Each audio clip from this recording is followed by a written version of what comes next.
1991 में एक लॉ लाया जाता है, तब लॉ ऑफ वर्शिप। इसका कहना यह है कांग्रेस लाती है 1991 में, क्योंकि वो उस टाइम उसकी सरकार रहती है। उस लॉ का अंतर साफ साफ कहा जाता है कि जो मस्जिद है वो मस्जिद रहेंगे, जो मंदिर है वो मंदिर रहेंगे। कहने का मतलब यह है कि जो मुगलों ने मंदिर तोड़ के मस्जिदें बनाई थी वो मस्जिद ही रहेंगे, उस पर कोई हम फैसला नहीं ले सकते। तो उस लॉ को क्यों नहीं माना जाता?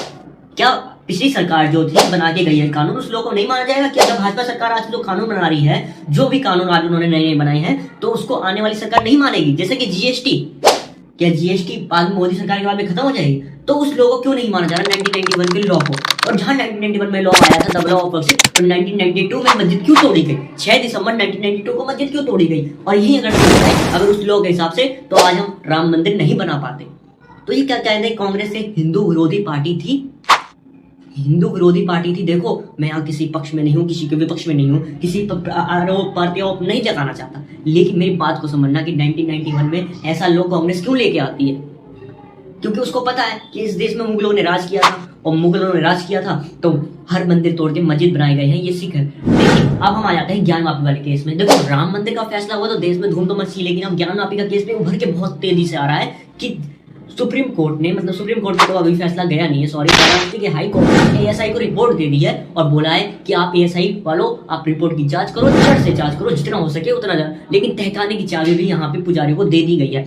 वहीं अगर देखा जाए तो एएसआई की जो रिपोर्ट के अनुसार आया है कि वहां के ज्ञानवापी मस्जिद कह लो या मंदिर कह लो, अब तो मंदिर ही बोलूंगा, क्योंकि मंदिर में जो दीवारें हैं वहां पे दीवालों पे देवनागरी तेलुगु भाषा में मंत्र लिखे गए हैं, ओम नमः शिवाय को आशुतोष सुशांत शेखर चंद्र मौलिक दिगंबराय कोटि कोटि प्रणाम शंभु कोटि नमन दिगंबराय। ये मुस्लिम शब्द का मंत्र कहाँ से है?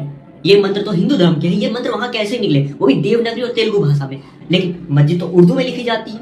देखो, ऐसे ऐसे सबूत मिले हैं। और दूसरी बात और दिखाऊंगा, जो मस्जिद है, मस्जिद की दीवार है, उसी दीवार पे स्वास्तिक, ओम नमः शिवाय और शंभु स्वयंभू जैसे शब्द बने गए हैं, और उसी के ऊपर तहखाना बना दिया गया है कि वो मस्जिद लगे, ऊपर से उसी मलबों का प्रयोग किया गया है जो मंदिर तोड़ के बने गए थे दीवार और ईंटों में। इस तरह से क्या हम ये मान लें कि जो हमारे मुसलमान भाई है वो हमसे ईर्ष्या करते हैं? अगर ये सब देख के भी उन्हें ये नहीं लग रहा कि वो मंदिर नहीं मस्जिद है, मस्जिद नहीं मंदिर है, ऐसा मतलब लग रहा है, तो क्या हमारे मुसलमान भाई थोड़ा हमारा मदद नहीं कर सकते? भाईचारे का हाथ बढ़ा नहीं सकते?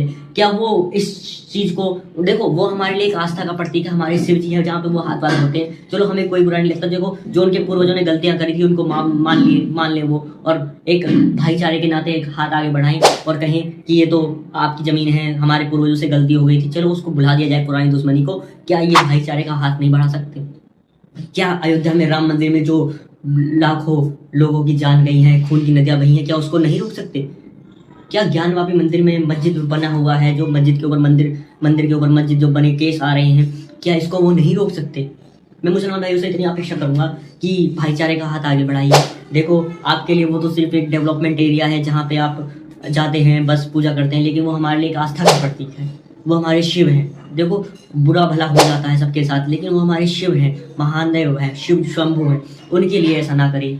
देखो, भाईचारे का हाथ हम भी बढ़ाना चाह रहे हैं, लेकिन आप लोग आगे आइए और जो पूर्वजों ने आपकी गलतियां करी हैं उसको स्वीकारिए, और उसको कोई बात नहीं, हम दिन बहुत बड़ा हिंदुस्तानी होगा, आगे बढ़िए और ज्ञानवापी के केस को भी बंद करिए और कृष्ण जन्मभूमि की तरफ चलते हैं। बोलो जय श्री कृष्णा। आपको वीडियो कैसी लगी सब्सक्राइब करके बताना। जय श्री राम, जय श्री महाकाल, हर हर महादेव।